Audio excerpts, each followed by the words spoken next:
Satu berita yang sama juga berlaku di Bandar Kuching. Okay, telah berlaku di Bandar Kuching di mana Molotov cocktail atau bom petrol telah dilemparkan di sebuah kekemat di Bandar Kuching di Jalan Satok, di bawah parlimen saya. Di bawah parlimen saya. Saya tahu kekemat ni kat ni. Okey, dan di bawah juga parlimen timbalan Perdana Menteri YB Fadilah.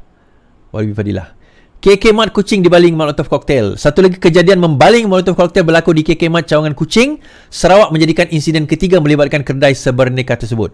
Ketua Polis Daerah Kuching berkata insiden berlaku pada Ahad dan polis menerima laporan dari pekerja terbabit.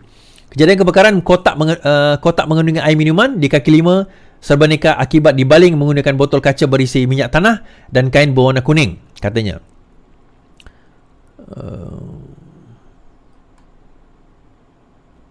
Menurut lanjut, Ashmul berkata pihak polis sedang menjalankan kesiasatan dan ia di bawah Seksyen 435 yang memperuntukkan penjara selama tempoh 7 tahun atau denda. Beliau juga, Ashmul juga turut meminta kerjasama daripada orang ramai. Baik. Alright, KK Mat diserang, Polis Pahang sudah rakam keterangan 4 saksi. Polis Pahang sudah merakam keterangan 4 individu bagi membantu siasatan insiden serangan ke atas sebuah cawangan KK Mat di Sungai Isap dekat Kuantan pada awal pagi 30 Mac lalu. Ketua Polis Pahang Yahya Osman berkata daripada 4 individu, seorang daripadanya ialah pengadu kejadian berkenaan. Tambah Yahya, pihaknya juga meneliti rakaman CCTV dari premis sekitar serberneka dan melengkapkan siasatan. Katanya CCTV yang dipasang serberneka itu bagaimana gagal membantu polis mengenal pasti suspek, termasuk bilangan yang terbabit melontar bom petrol ke premis berkenaan. Berdasarkan CCTV di tempat kejadian, rakaman CCTV dari kekeman itu tidak dapat mengenal pasti berapa ramai suspek. Tapi kami cuba dapatkan rakaman dari tempat lain yang merakam kejadian itu, katanya. Yahya juga memaklumkan arahan sudah dikeluarkan bagi meningkatkan rayaan lokasi menempatkan premis milik KK Mat. Katanya terdapat 15 cawangan KK Mat di seluruh Pahang, termasuk di Kuantan dan Bentong. Pihak pengurusan KK Mat juga menambah ciri keselamatan di mana menambah CCTV seperti yang polis cadangkan. Ketika ditanya sama ada serangan di Kuantan mempunyai kaitan dengan insiden serupa di Ipoh dan Jalan Satok Sarawak, Yahya memberitahu buat masa ini siasatan dijalankan di peringkat negeri terlebih dahulu. Kami tidak menolak kemungkinan ada kaitan, tetapi polis tetap lakukan siasatan untuk peringkat Pahang. Apabila kami dapat maklumat lanjut, barulah kita boleh buat andaian sama ada mempunyai kaitan dengan kejadian di luar Pahang, katanya. Semalam, wartawan telefon saya, wartawan adalah satu wartawan ahbab utama juga, call saya minta komen tentang apa orang kata Akmal Nasir. Dia baru-baru ni 2 hari lepas kot, Akmal Nasir dilihat memegang satu samurai. Dia pegang satu samurai dan dia tulis kat situ, lebih baik mati lebih baik mati berdiri dari hidup melutut. Lebih kurang macam itulah ayat dia. Now, saya teringat bila dia bawa samurai ni tuan-tuan, dekat dia kata lautan dekat Jepun lah. Saya teringat masa Hishamuddin bawa keris dahulu. Kan, dia menimbulkan kontroversi dan ketakutan rakyat kepada terutama orang bukan Melayu kepada parti UMNO pada waktu itu. Now, Akmal sebenarnya, saya tanya soalan ini pada Akmal Saleh lah. Akmal nak sabotaj siapa? Adakah Akmal nak sabotaj Zahid Hamidi? Dia sebenarnya macam ni tuan-tuan. Kesan kepada apa yang berlaku yang Akmal lakukan ini, dia tak ada, saya katalah tak ada kesan pada Datuk Seri Anwar Ibrahim. Tetapi kesan paling besarnya bukan pada Pakatan Harapan, bukan pada Kerajaan Madani. Saya cakap dengan wartawan, kesan paling besar sebenarnya pada UMNO. Selepas berlakunya Kerajaan Madani dan dilihat UMNO ikhlas untuk nak membentuk kerajaan dan membaiki negara yang kita ada setelah setelah rosak di tangan bosku, UMNO dilihat ikhlas untuk nak melawan rasuah, untuk nak melawan dan combat masalah perpecahan perkauman, masalah apa orang kata keresahan kaum dan sebagainya. Tetapi dan rentetan daripada itu mereka mula mendapat apa orang kata kluster ataupun sokongan daripada bukan Melayu dah mula nampak, even di kalangan Melayu sendiri.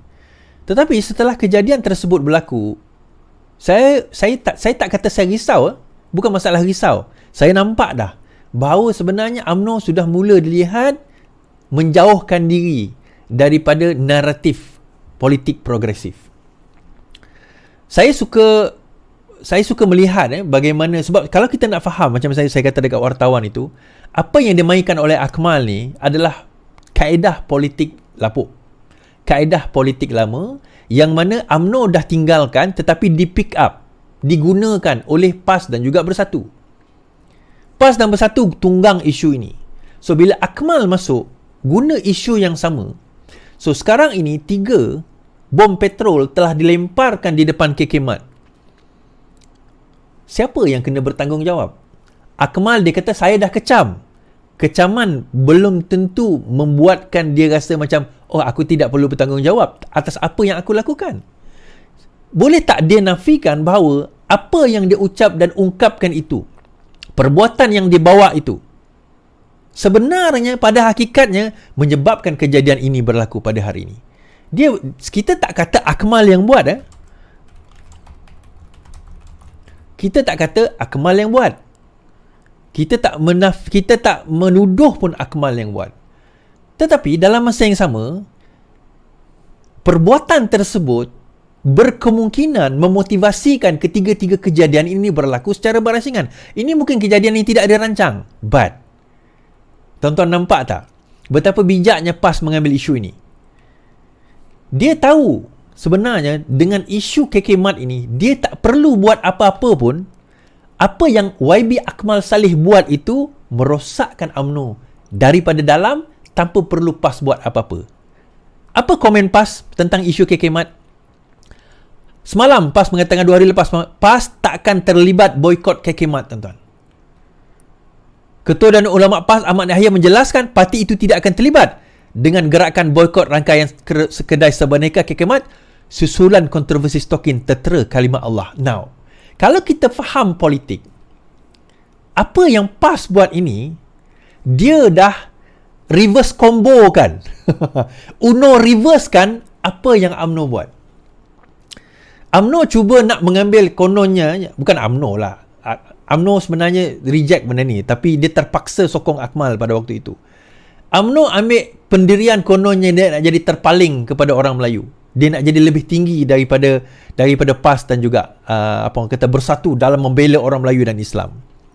Tetapi tanpa mereka sedari, isu yang mereka tunggang ini dia backfire. Isu ini dia backfire.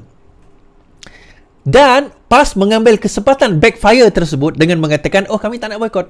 So sekarang ini di mata rakyat, Islam dan bukan Islam, Melayu dan bukan Melayu, siapa hero? Siapa jahat? Siapa villain? Siapa hero? Saya teringat ada seorang kawan saya, dia kata, politik ni it's about creating hero and villain. Kita nak create hero dan juga orang jahat. That's what political perception is. Itulah kaedah persepsi politik. Macam mana kita nak create hero dan macam mana kita nak create orang jahat. Dan hero dan orang jahat ni, tuan-tuan, dia boleh berubah at any time. Dan hero dan orang jahat ni bukan ditentukan oleh parti. Kalau orang PKR, semua dia kata dia hero, semua lawan dia kata dia jahat. Orang PAS, dia akan kata dia hero, semua lawan dia akan kata villain, orang jahat. Hero dan orang jahat ni akan didecide oleh rakyat yang mermati, majoriti rakyat yang mermati yang menjadi pengundi. Siapa yang pandai tunggang hero dan siapa yang pandai gunakan villain, musuh, maka dia boleh menang race ini.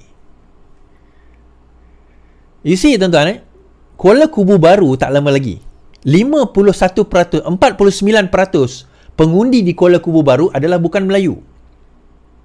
49%. That is very high tau. PRK Kuala Kubu Baru bulan April ni akan announce esok kot. Esok apa? Berkemungkinan akan ada announcement. 49% adalah bukan Melayu. You see what that PAS did? You see, di sini saya kata kematangan PAS bermain politik. Kami tidak akan boikot KK Mat. Dia kata apa? Terpulang. Kita dah serahkan kepada pihak berkuasa. You see?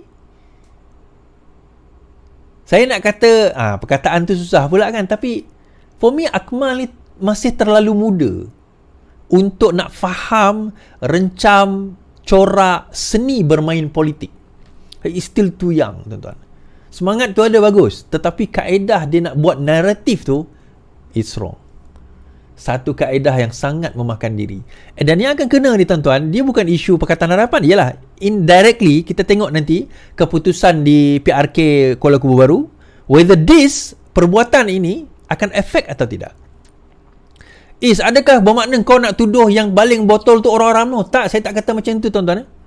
Saya tak kata macam tu. Kita tak tahu siapa yang baik. Mungkin juga orang biasa yang taksub dengan politik. Mungkin juga lawan kita, konon-kononnya dia nak timbulkan kekecauan. Mungkin. Itu semua cerita mungkin. But that is besides the point. Pointnya adalah, berlaku tak kerosakan? Kan saya dah kata awal-awal dahulu, belajarlah daripada orang yang dah lama makan garam. Bila kita muda dulu, bila orang kata, kami ni orang tua banyak makan garam, kita tak percaya tuan-tuan. Bila saya dah tua ni, baru saya faham apa yang orang tua tu maksudkan. Kadang-kadang ada setengah-setengah benda kita kena sabar. Ada setengah-setengah benda kita boleh tunggang. Ada setengah-setengah benda kita kena tunggu.